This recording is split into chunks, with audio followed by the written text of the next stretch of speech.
The year was 2087, and Earth was dying. Commander Jake stood on the bridge of his damaged ship and looked down at the planet he had sworn to protect. Gray clouds covered most of the surface now. The nuclear winter had spread across the northern half of the world, and nothing grew there anymore. The crops had failed for 3 years in a row. Clean water was harder to find than gold. The great nations that had once ruled the world had broken apart into small groups fighting over whatever scraps remained. Jake remembered what Earth had looked like when he was a boy: blue oceans, green forests, cities full of light and life. All of that was gone now. Humanity had done this to itself. The wars had started over resources, then spread like fire until someone had finally pushed the button that ended everything. There were fewer than 800 million humans left alive. Most of them were sick. Many were starving. The United Earth Defense Fleet, which Jake commanded, was nothing more than a collection of old ships that could barely reach orbit. They had no weapons worth mentioning. They had no hope worth holding. That was when the alien ships arrived. Jake saw them first on his sensors. 17 massive vessels, each one the size of a small city, entered the solar system and moved toward Earth. They moved with a grace and speed that human technology could not match. Jake ordered his fleet to intercept, knowing it was pointless. His ships were insects compared to these giants. But the aliens did not attack. Instead, they stopped at a respectful distance and sent a message asking permission to approach. The beings called themselves the. When Jake finally saw one through a video transmission, he forgot how to breathe for a moment. They were tall and slender, with skin that shifted colors like oil floating on water. Their eyes were large and deep, holding something ancient and wise. They moved with careful grace, as if every motion had been planned centuries in advance. Ambassador spoke for the. She explained, through a device that turned her language into words humans could understand, that her people had been watching Earth for many years. They had seen humanity's wars. They had watched the bombs fall. They had witnessed the slow death of a young species that had shown such promise. The High Council had debated for a long time about what to do. Many of them argued that humanity was too violent to save, too unpredictable, too dangerous. They said that helping humans would only delay their destruction and perhaps endanger other peaceful species in the galaxy. But had spoken differently. She had told her council that every species deserved a chance to learn from its mistakes. She had argued that kindness was not something you gave only to those who deserved it. True kindness was given freely, without expectation of return. The council had listened to her, and they had agreed to try. They offered humanity gifts beyond imagination. They brought technology that could heal the damaged Earth, cleaning the air and water and soil. They brought medicine that could cure the radiation sickness that was killing millions. They brought energy systems that could power human civilization for thousands of years. They asked for nothing in return except a simple promise. When humanity grew strong and traveled among the stars, they should remember to show kindness to others in need. Jake accepted the offer on behalf of what remained of human leadership. He wept as he did so, and he was not ashamed. In the weeks that followed, the proved that their words were true. Their ships descended to Earth and began the long work of healing. Machines that humans could not understand spread across the poisoned land, pulling toxins from the soil and purifying the water. Medical teams set up stations in every surviving settlement, treating the sick and teaching human doctors their methods. Lieutenant Commander Amy Torres was assigned to escort Ambassador during her visit to the surface. Amy was young and had grown up knowing nothing but war and suffering. She had lost her parents to the bombs, her brother to the radiation sickness, and her hope to the endless gray skies. She expected the alien ambassador to stay in clean, safe areas. She expected to observe from a distance, like a scientist studying insects. She was wrong. Insisted on walking through the refugee camps in what had once been Chicago. The camps were horrible places, full of dying people and the smell of sickness. Amy tried to warn the ambassador that it was dangerous, that humans in such desperate conditions could be unpredictable. Simply smiled and kept walking. Amy watched in amazement as the alien knelt beside a dying child. The girl was perhaps 6 years old, her skin marked with the burns of radiation sickness, her eyes dull with approaching death. Produced a small device from her robes and pressed it gently against the child's arm. Tiny machines, smaller than dust, flowed into the girl's body and began to repair the damage. Within minutes, color returned to the child's face. Her eyes brightened. She looked up at the strange alien creature above her and smiled. Amy found her voice at last. She asked why. Why would she help creatures so different from herself? Why would she kneel in the mud and filth of a dying world to save one small child? His answer was simple. Suffering knew no species, she said. Pain was pain. Fear was fear. A child dying alone was a tragedy, whether that child had 2 legs or 4, whether her skin was brown or iridescent. They had learned long ago that the universe was cold and dark enough without adding cruelty to it. Amy Torres never forgot those words. Within 10 years, Earth had transformed beyond recognition. The skies cleared to blue once more. The oceans, cleaned of poison, teemed with life that humans had thought gone forever. Forests grew where wastelands had been. Children were born healthy and strong, never knowing the horrors their parents had survived. The departed with warm farewells, leaving behind teachers and advisors who helped humanity master the technologies they had been given. They never asked to be. They never demanded payment or territory. They simply believed that the universe was better with humanity in it, and they had acted on that belief. Jake lived to be an old man. On his final day, he recorded a message for the generations that would come after him. He spoke slowly, his voice cracked with age but firm with purpose. "The galaxy showed us grace when we deserved none," he said. "This debt can never be fully repaid. It can only be passed forward. Remember their kindness. And when you meet others who are suffering among the stars, remember what was done for us." He died that night at peace. And humanity remembered. 100 years had passed since they saved humanity from extinction. Earth was green and alive again. Cities rose where ruins had once stood. Children played in parks beneath clear blue skies, never knowing that their great-grandparents had watched those same skies turn gray with ash and poison. The old wars were taught in schools as lessons of what humanity must never become again. But humanity had not simply survived, they had grown. Human scientists, working alongside teachers, had unlocked secrets that would have taken centuries to discover alone.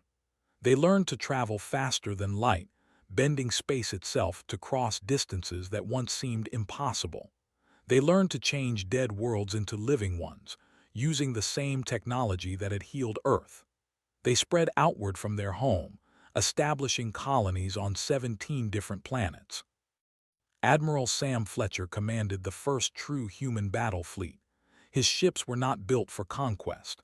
They were built for protection. The lessons of near extinction had changed humanity in ways that no one had expected. Where they had once fought each other over land and resources, they now understood how precious life truly was. Not just human life, but all life. When a species of peaceful traders with 4 arms and gentle eyes, faced a disease that threatened to wipe them out, human medical ships arrived within days. They had never asked for help. They had simply sent out a distress call, hoping someone might hear. Humanity heard. Human doctors worked day and night alongside healers to find a cure. They tested thousands of treatments. They failed again and again. But they did not give up, because giving up was not something humanity did anymore. After 3 months, they found the answer. They survived. They asked why humans had come so far to help strangers. The human doctors told them the story of the dying Earth. They explained that humanity owed a debt to the universe, and that this debt could only be repaid by helping others. They wept with gratitude. They had never encountered such kindness from another species. When raiders from the lawless outer regions of the galaxy attacked a peaceful people who had no military and no weapons, humanity responded again. Captain Bate Morgan led a small force of ships to defend the raiders expected easy prey. They found something very different. Bate Morgan was not a large woman. She was quiet and calm, with steady hands and a voice that never rose in anger. But when she gave orders, her crew obeyed without question. They had seen what she could do in battle. They had watched her hold a mountain pass on Prime for 16 hours against enemies that outnumbered her 10 to 1. The raiders broke against her defenses like waves against rock. When reinforcements finally arrived, Bate Morgan was still standing at her post, covered in dust and blood, her rifle empty but her spirit unbroken. They called her the Guardian of the Mountain. They built statues of her that still stand today. Humanity's reputation began to spread across the galaxy. Director Kate created the Sentinel Corps, an organization with a simple purpose. They would answer any call for help from any ship, from any species, anywhere in the galaxy. It did not matter if the caller was rich or poor, powerful or weak. Every distress signal would be answered. Kate designed a small medal for every member of the Sentinel Corps to carry. It was simple silver, etched with words in the language. The words translated to a phrase that every human knew by heart now: kindness freely given. The Sentinel Corps became legends. Their ships appeared at disaster sites before anyone else. They rescued crews from damaged vessels regardless of what flag they flew. They brought food to starving colonies and medicine to plague-struck worlds. They never asked for payment. They never asked for thanks. The galaxy began to notice that something unusual was happening. Most species, when rescued from destruction, turned inward. They built walls around themselves. They protected their own people and worried about their own problems. This was natural. This was expected. Survival made creatures careful. Humanity had done the opposite. They had taken the gift of survival and turned it outward.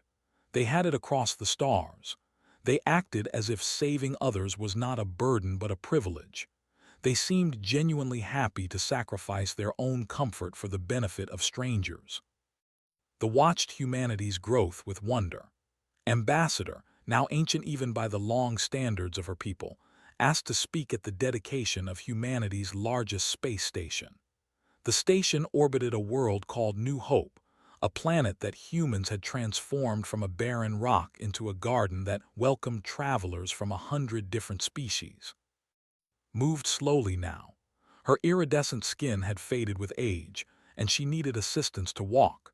But her voice remained strong, and her eyes still held that ancient depth that Amy Torres had seen so many years ago. She confessed to the assembled crowd that, when she had first argued for saving humanity, she had hoped only that they would survive. She had imagined that they might rebuild their world and live in peace. That alone would have been enough to justify the effort. She never imagined this.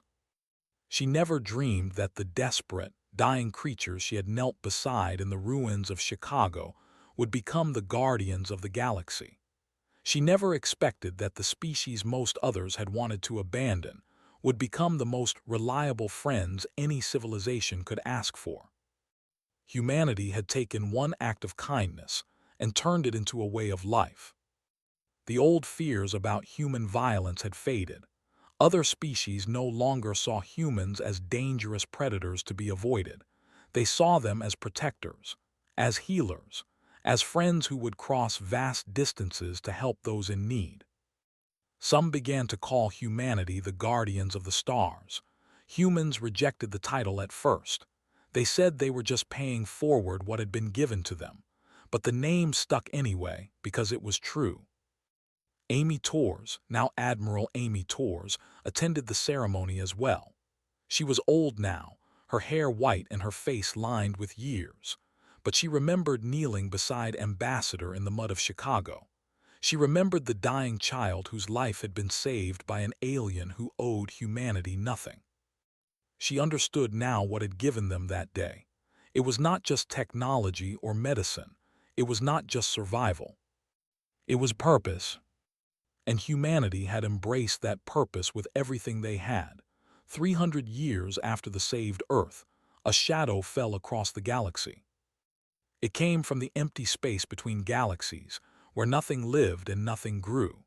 The void was cold and dark beyond imagination, stretching for millions of light years with no stars, no planets, no hope. Scientists had always believed that nothing could survive in such emptiness. They were wrong. Dr. Cole worked at a small research station at the edge of known space. His job was to study the distant stars and map regions that no one had explored. It was quiet work, often boring, but loved the silence and the mystery of the unknown. He was the first to detect the approaching ships. At first, he thought his instruments were broken. The readings made no sense. Massive objects were moving through space at speeds that should have been impossible. They were coming from the direction of the void, from the place where nothing was supposed to exist. Adjusted his sensors and looked more closely. What he saw made his blood turn cold. The ships were not made of metal or stone. They were alive. Huge organic structures of twisted flesh and dark metal, pulsing with a hunger that seemed to reach across the emptiness of space.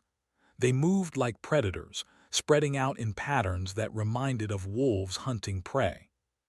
He sent his readings to the nearest human colony. He included everything he had observed.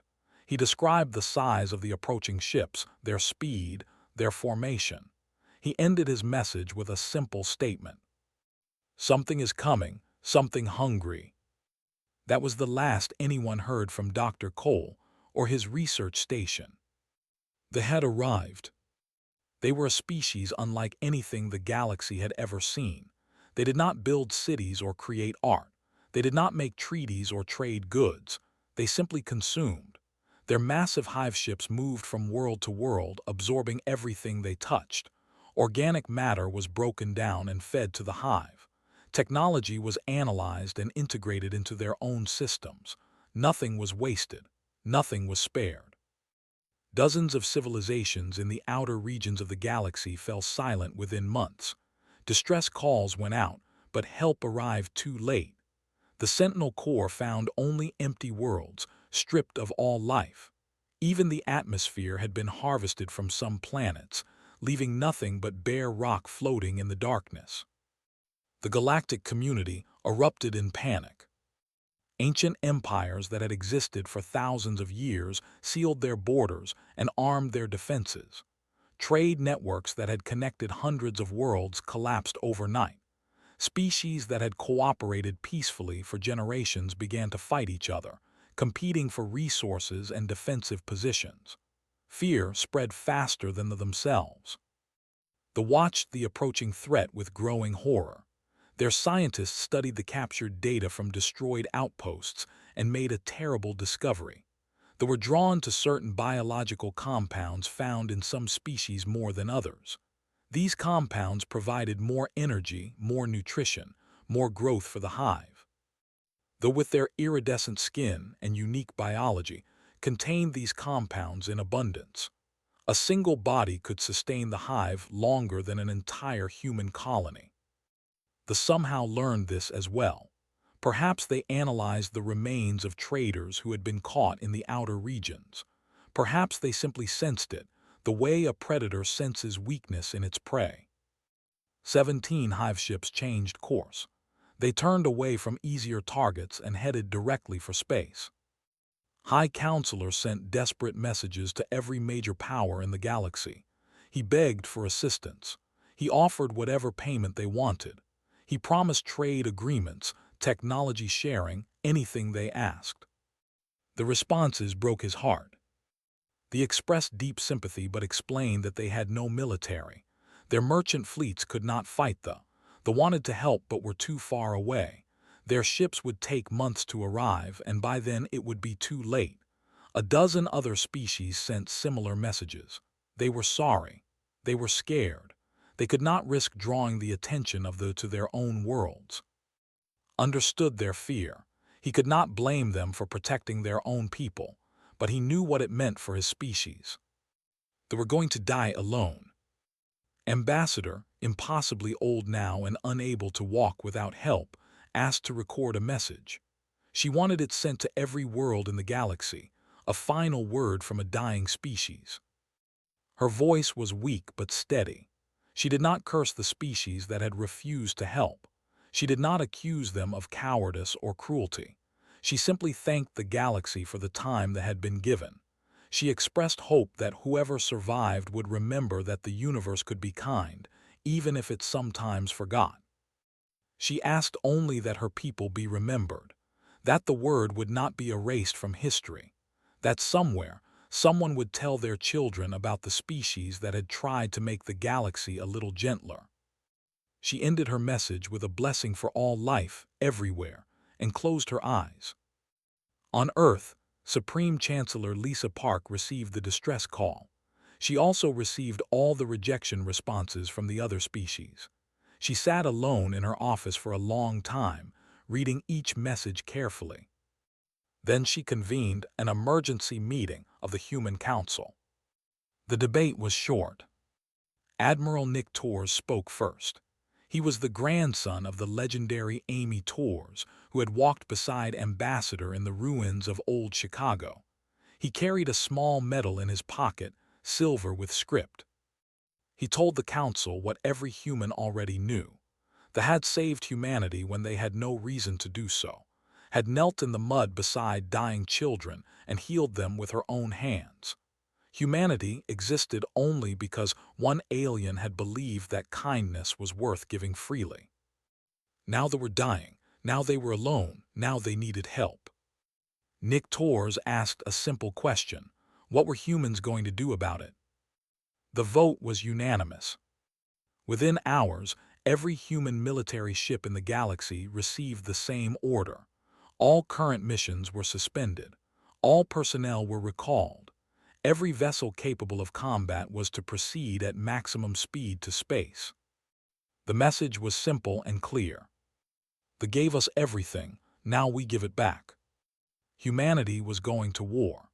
The human fleet gathered at the edge of space was the largest military force ever assembled in galactic history. 2,000 warships formed a massive sphere around the small, fast destroyers darted between the larger vessels like silver fish swimming around whales. Cruisers bristled with weapons that had been designed for this exact moment. Massive dreadnoughts, each one carrying enough firepower to destroy a small moon, anchored the defensive lines at key positions. Behind the warships came the support fleet, hospital ships with teams of doctors ready to treat the wounded, evacuation transports prepared to rescue civilians if the lines broke, supply vessels carrying enough ammunition and fuel to fight for months. Humanity had brought everything they had.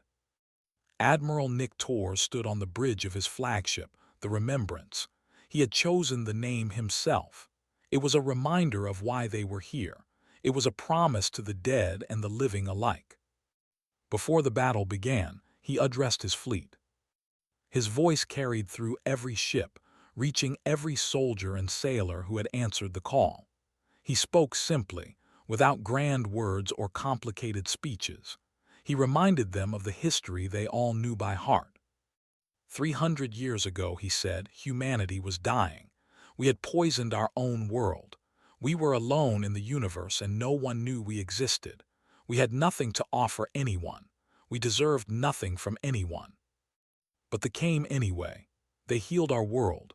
They saved our children. They asked for nothing in return except a promise. They asked us to remember kindness when we found others in need. Today, he continued, they are in need. Today, they are alone and afraid. Today, they face extinction just as we once did. He paused and looked around his bridge at the faces of his crew. Some were young, barely old enough to serve. Others were veterans who had fought in a dozen smaller conflicts. All of them had chosen to be here. We did not come here because we owe a debt, Nick said. Debts can be calculated and paid off. What they gave us cannot be measured. We came here because this is who we are now. This is what they taught us to be." He raised his voice for the final words. "Hold the line, protect the, and show the galaxy what humanity is made of." The fleet responded with a roar that echoed through every communication channel.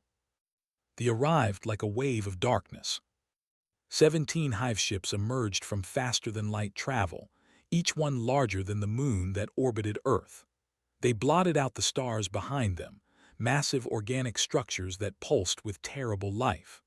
Around them swarmed thousands of smaller vessels, drones controlled by the collective mind of the hive. They had consumed hundreds of species across millions of years.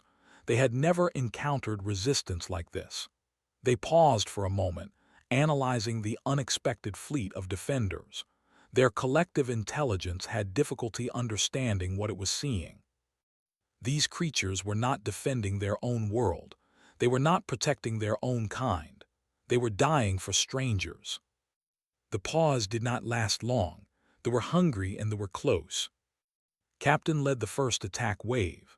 His squadron of fast destroyers dove straight at the approaching enemy, deliberately drawing fire away from the defense platforms. The platforms were old and weak, designed for small threats. They would not survive a direct assault from the hive. Knew his mission was dangerous.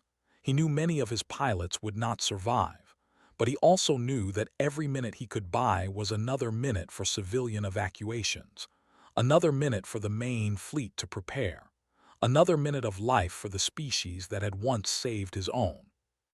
His squadron was destroyed within the first hour, but they took 14 vessels with them. The evacuation transports escaped to safety. The battle spread across the entire system.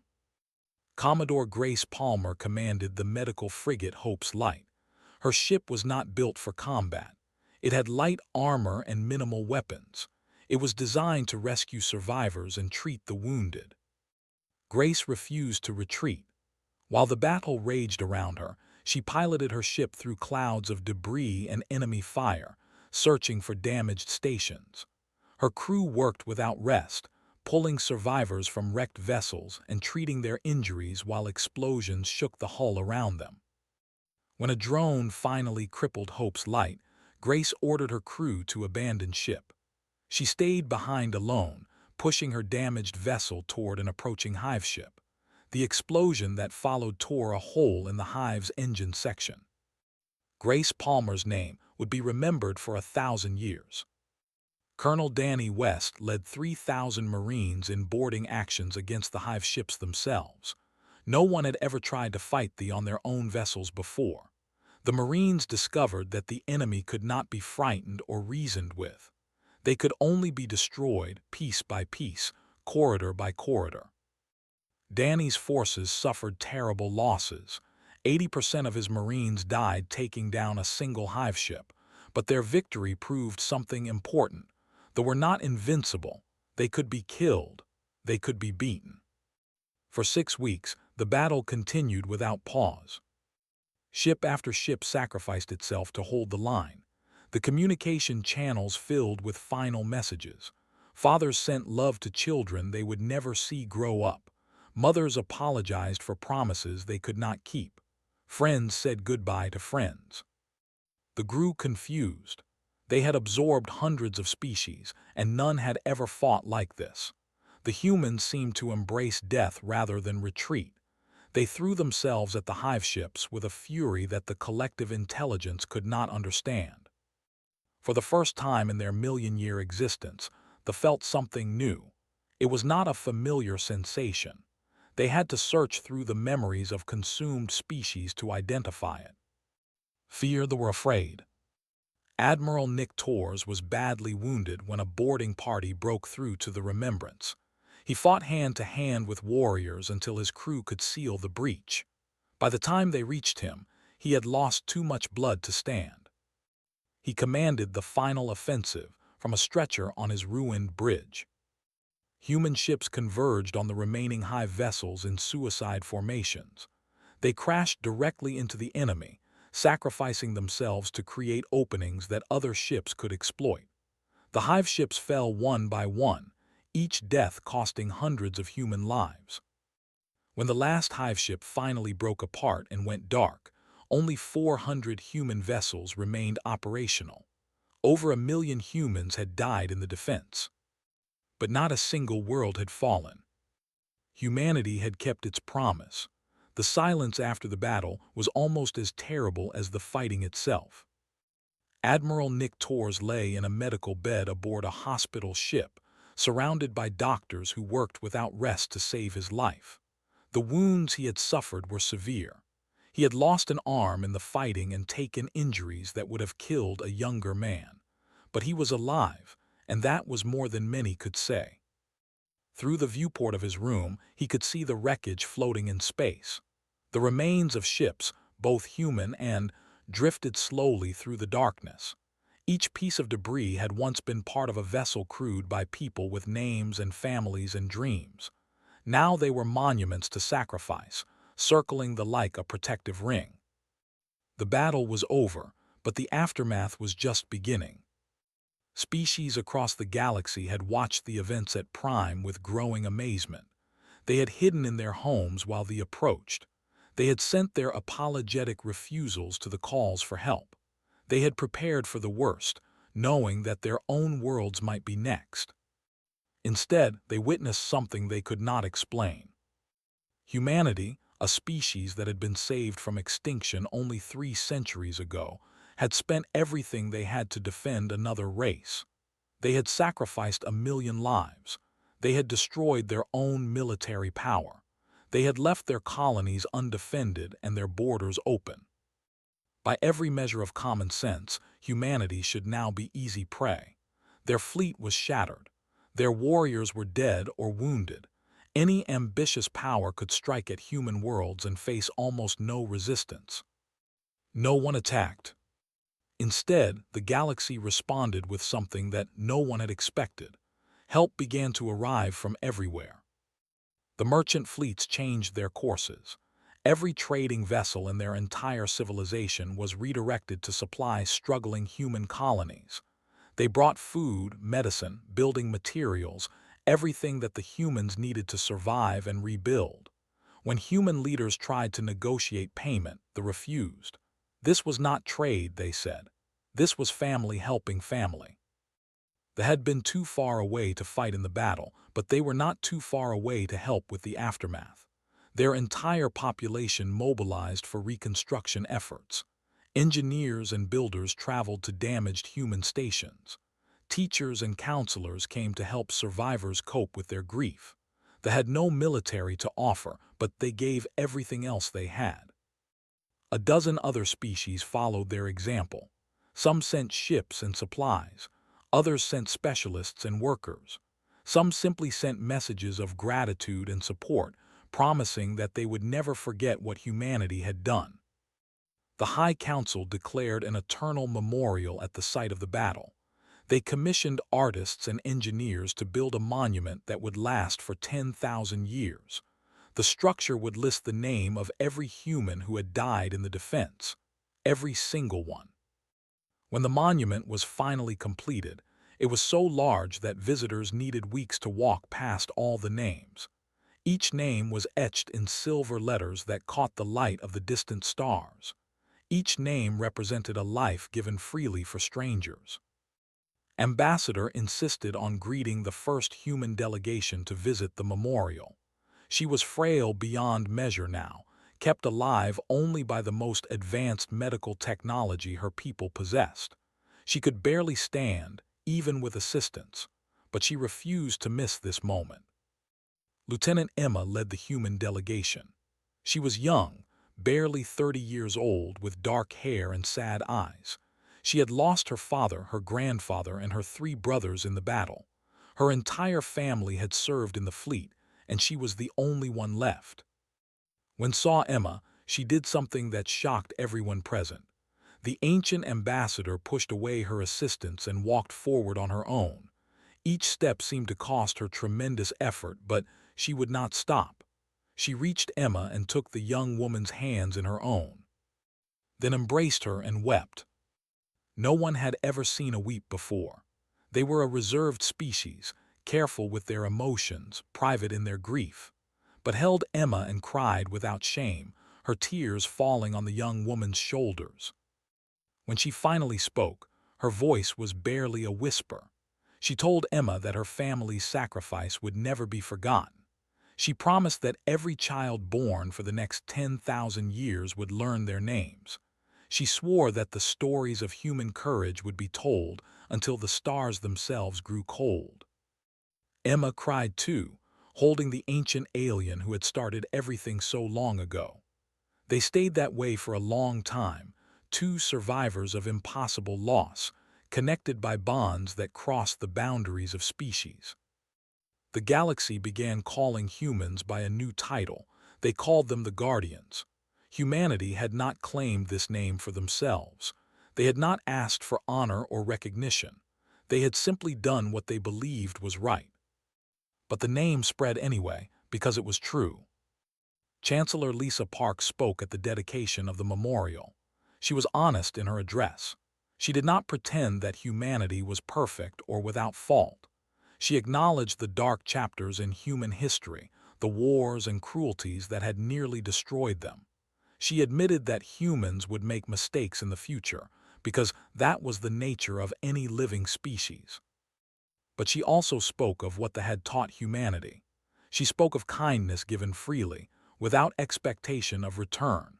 She spoke of the choice to see strangers as family and suffering as a call to action. She spoke of the simple truth that the universe was dark and cold, and that the only warmth came from the connections between living beings. Admiral Nick Torres survived his wounds, though he never fully recovered. He retired to a small home on Prime itself, at the personal invitation of the High Council. He spent his remaining years teaching young about human history. He wanted them to understand that humanity was not incapable of evil. He wanted them to know that humans had chosen good despite their capacity for destruction. That choice, he said, was what made humanity worthy of this original faith in them. When Torres died, he was given the first state funeral ever held for a non-on there. Billions watched across dozens of star systems.